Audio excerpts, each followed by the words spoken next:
Kalau korang perasan, Poco sudah mula menghasilkan smartphone dengan lebih pantas pada tahun ini. Hal ini demikian kerana Poco sudah pun menjadi independent brand, tapi belum lagi sepenuhnya. Sebab smartphone Poco yang dijual di Malaysia masih lagi under dealer Xiaomi. Even dia punya power adapter pun masih lagi ada nama Xiaomi. Mana tahu akan datang Poco sudah ada dealer mereka sendiri. So, untuk video kali ini saya akan review satu unit terbaru daripada Poco, iaitu Poco M3. Anda bersama saya Syafiq. So, let's check it out. Sebelum ni, Poco dah melancarkan Poco X3 NFC dengan harga 899 di DirectD. Mungkin itu slot untuk mid-range smartphone, dan slot untuk entry level pula terciptalah Poco M3 ni yang harga dia bermula dari 599. Walaupun dia punya jurang tu tak terlalu ketara, tapi amat besar nilainya untuk sesetengah orang.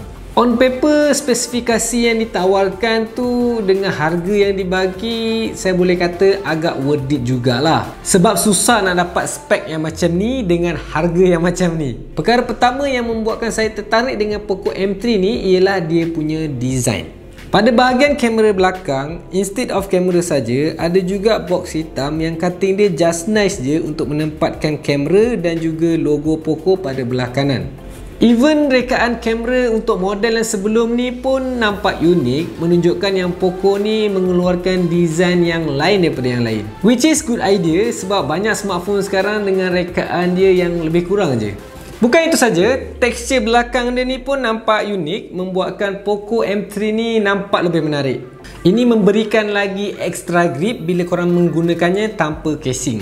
Fingerprint juga tidak kelihatan pada bahagian belakang dia ni, so tak adalah nampak comot sangat dengan fingerprint kan. Of course, material dia adalah plastik dan itu adalah perkara biasa untuk entry level smartphone, but still nampak solid.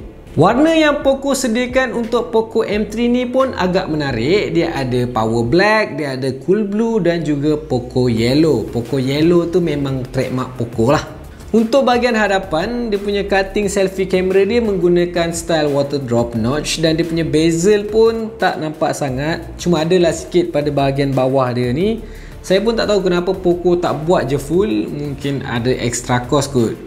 Seperti yang saya jangka, untuk kategori ni dia punya audio jack masih lagi dikekalkan pada bahagian atas bersebelahan dengan IR Blaster. IR Blaster ni membolehkan korang untuk kontrol TV contohnya hanya dengan menggunakan smartphone sahaja. Tapi kena make sure yang TV tu ialah smart TV lah. Kalau TV biasa dia tak support. Overall saya boleh kata yang design Poco M3 ni sangat ergonomik, sangat selesa bila dipegang, even sebelah tangan. Dan dia punya berat pun just nice je. Daripada segi display, saya actually agak kagum juga sebab dia menggunakan FHD Plus display dengan 2340x1080 pixels. Memang bukan biasa-biasa guys. Bukan itu saja, ia juga ada Corning Gorilla Glass 3 dan juga TUV Rylan Low Blue Light Certification.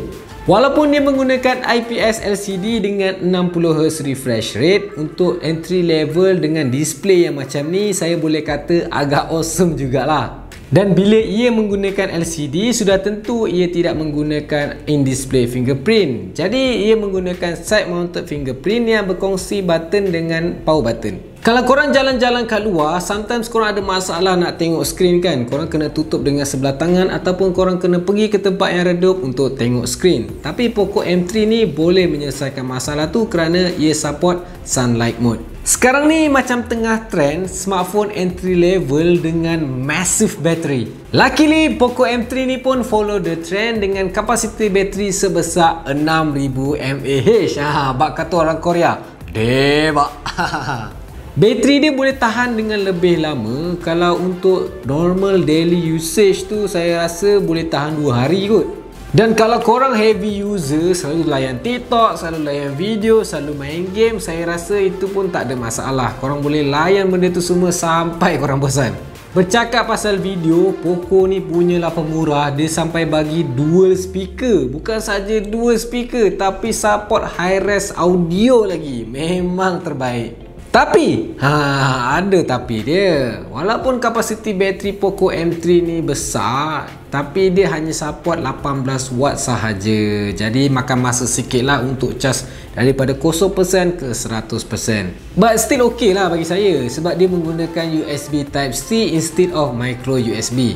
Dan kalau korang menggunakan TWS dan korang tak ada power bank untuk cas, korang boleh menggunakan Poco M3 ni untuk cas sebab ia support reverse charging. Kalau ada benda-benda macam ni, Poco M3 ni memang sangat convenient lah. Triple rear camera setup digunakan untuk Poco M3 dengan 48MP primary camera yang mana snap gambar dengan 12MP resolution by default. Ada 2MP depth camera dan last kali ada 2MP macro camera. Kamera Poco ni saya tak faham kenapa Poco buat macam ni.